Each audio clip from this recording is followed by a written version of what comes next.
Okay, so we're going to show you how to take the back wheel off of our Raleigh Motus e-bikes, because they're slightly different to other bikes that you might have seen.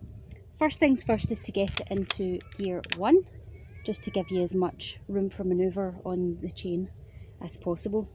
Then really we found it's easier to turn the bike upside down and work on it that way.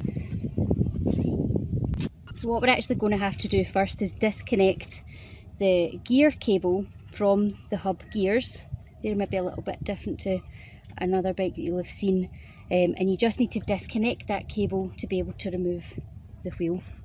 So there's a little notch in the plastic casing here. You need a 2mm Allen key to it's really just to help you hold on to it. If you slot that in there, it lets you push this little plastic casing forward, and as you can see, that just gives you a bit of slack on the cable. So then you can pull the cable through the casing here,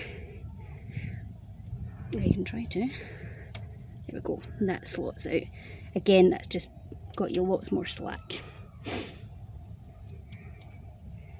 Pull the cable through, and then this little bit at the end just pops off, and that's you got your cable disconnected. From there, it's a fairly normal wheel removal. You'll need a 15mm spanner of some description to just loosen these off. Loosen off both sides.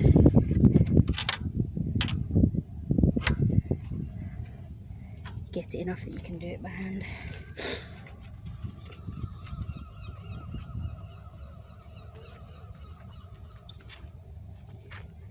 Pulling this bit forward, so that's a casing that just holds it nice and taut, and that is you, one wheel off. So you fixed your puncture or whatever you're doing, whatever you had the wheel off for, and now you need to pop this wheel back on.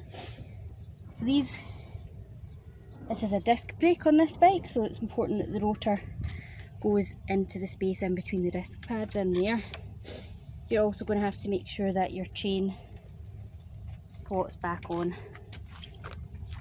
to the little ring here. So I always like to make sure you get your cog onto the chain first things first, and then keep an eye on where your brake is then going, because once your cog's sitting on the chain, it should all just fall into place, and it's important that you get your rotor back in the right place in the discs. Then you're just giving it all a shove. What's slightly different about the back wheel on this is there's little guides. See the green and blue bits? Little guides here. You've just got to make sure they're in the right place before you tighten it all back up, which they seem to be okay. Yeah, grand.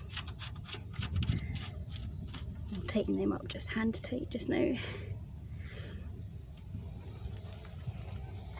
and then further with the spanner.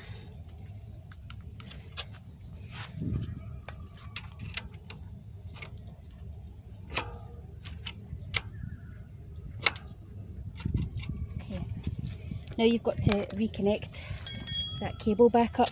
Right, so this is the opposite of what we just did. We need to still use our little Allen key to pull this back round.